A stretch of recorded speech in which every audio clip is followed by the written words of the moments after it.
Hi everyone, here's the Bookchemist once again. Growing up listening to heavy metal music gave me an exaggerated appreciation for technical complexity. A catchy pop tune is fine, but a 9-minute song featuring an acoustic introduction exploding into a crunchy riff and interspersed with virtuosistic solos is where it's at.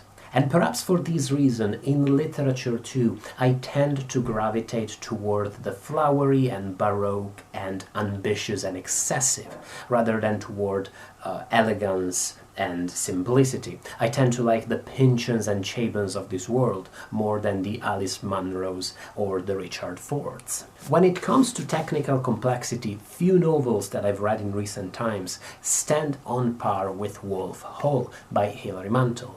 This is a novel that, for 600 pages and rather flawlessly, pulls off the following tricks. It's narrated with technical flawlessness from above the shoulder of its protagonist. It's narrated in the third person and sometimes zooms in on certain details of a character's look or personality or behavior, but without departing too far from the point of view and the inner feelings and thoughts of its protagonist. It recreates not just 16th century England, but 16th century Europe, without dedicating more than 1 or 2 paragraphs to exposition, but by giving you the everyday details about the lives of a few important characters living in London. It provides a clear and accessible account of events of immense historical import and complexity, and is similarly at ease discussing developments in the textile industry of the time,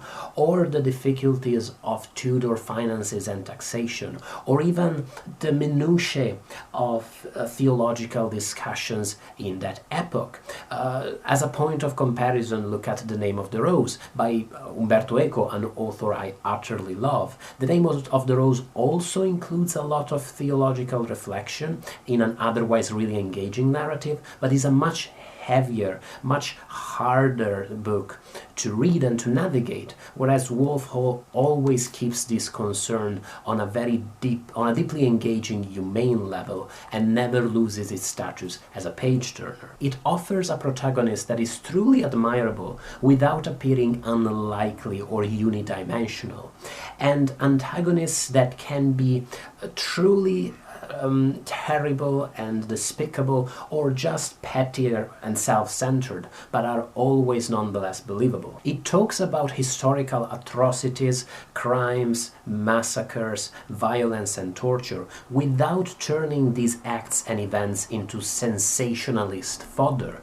but by focusing on the everyday, understandable, even banal causes that brought forth such great evil. It does all this, it pulls off all of these things without stopping for 1 second, without slowing down its page, without losing any of its compelling energy. The closest comparison I can draw to Wolf Hall is with Cormac McCarthy, another author whose prose, just like Mantel's in Wolf Hall, looks hard but at the same time is accessible while also hiding depths and complexity.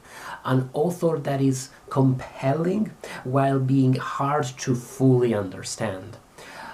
The McCarthy I'm thinking about is the McCarthy in particular of All the Pretty Horses and the Border trilogy more broadly speaking. An author who does not shy away from talking about violence, but is also ready to deal with the complexities and paradoxes of human affections, love, grief, and even humor. The other obvious comparison that jumped to my mind as I was reading Wolf Hall was with Thomas Pynchon, in particular the Thomas Pynchon of Mason and Dixon, and another author who talks about a pivotal moment in the history of their country.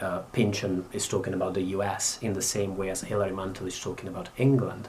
And tries to draw broader conclusions about the nature of these lands and their people from these central historical moments. Pynchon is of course much more free with the liberties he takes with his genre and anachronistic elements, but he is also a rigorous historian nonetheless. And to be honest, Mantel too doesn't shirk away from referring to mythology, myths, fairy tales, monsters as central to the English imagination, to these myths as something that came to shape the minds and the lives of the rulers of the kingdom and of the people living in this land throughout history. As such, we cannot really disconnect these supernatural, magical stories and myths from the history of this land. And yet, in some other ways, Hilary Mantel could actually be the anti-Pynchon. Thomas Pynchon's fiction is all about control, is all about how power and order inevitably corrupt, bring about oppression and violence, and perpetrate cycles of exploitation and evil. Mantel's protagonist instead, Thomas Cromwell, is a self-made man, which is already a big red flag, that's a major conservative myth, who spends his life serving figures of power, serving his princes, aware of the evil they commit, because he still believes that in spite of this evil, they might be the only people who could bring about positive change for his land. He is fascinated with market dynamics, he's a successful businessman and legislator, and he becomes a benefactor to his broader community. To put it differently, Thomas Cromwell looks very much like what Berlusconi, hardcore Berlusconi supporters in Italy, believe Berlusconi is and always was. A genius entrepreneur turned politician, somebody who created great wealth through the genius of his business acumen, something that is really only one step separated from the enlightened tyrant, somebody who wields this immense economical and political power somehow in the name of the greater good. Now, I'm not saying that Wolf Hall is a secretly ultra-conservative book, because it really isn't, and I'm not saying that I despised its implied politics, because I really didn't. I also realize that it's really silly to read a life of Thomas Cromwell through a socialist lens. At the same time, though, this is a book whose concern with the great evil that is committed by nations in the name of progress, in the name of greater wealth, and while the book is aware of the ambiguity of this process, Thomas Cromwell, for instance, is a pacifist and always insists on the need of keeping the peace as one of the great priorities of an enlightened ruler.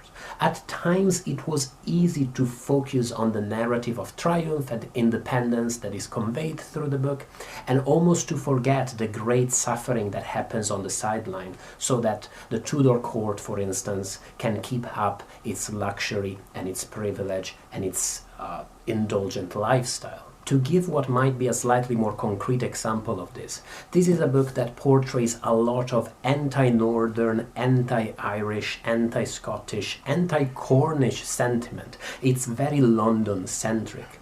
And while I took this to be a slightly humorous, tongue-in-cheek commentary on the prejudices of the time, of course these are sentiments that are very much alive in today's world, maybe in different forms nonetheless. And I wasn't always certain that these sentiments were handled with full respect for their complexity and for the great danger at their heart. It might just be that I was too sensitive to these topics, and as a bottom line, please know that I absolutely loved Wolf Hall. I found it a truly compelling book that gave me such a clear and vivid vision of life in London, in England, at this important historical time. It was a great historical portrait.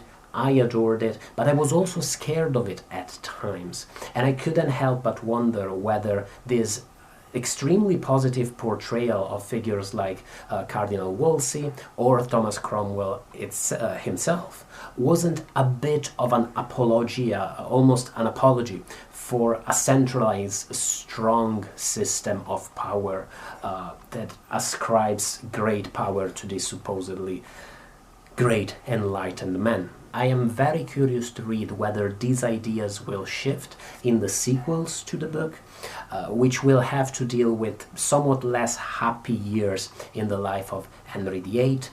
I really look forward to seeing how these discussions, how these ideas about politics, about the lives of nations are going to evolve, and I look forward to discussing it with you. Was I just too sensitive? Am I reading too much into the narrative? Or did you encounter the same type of unease at times with Wolf Hall, which I need to state again is otherwise an amazing novel and a true treasure of a book. Thank you so much for watching the review. I really look forward to discussing this one with you in the comment section, and I really can't wait to read the sequel, Bring Up the Bodies. I'll probably be reading it fairly soon, and if you are interested, I will film a review of that one and of the final book in the Thomas Cromwell trilogy by Hilary Mantel. I look forward to exploring more of Mantel's oeuvre in general. I'm really curious. Thank you again, and bye everybody.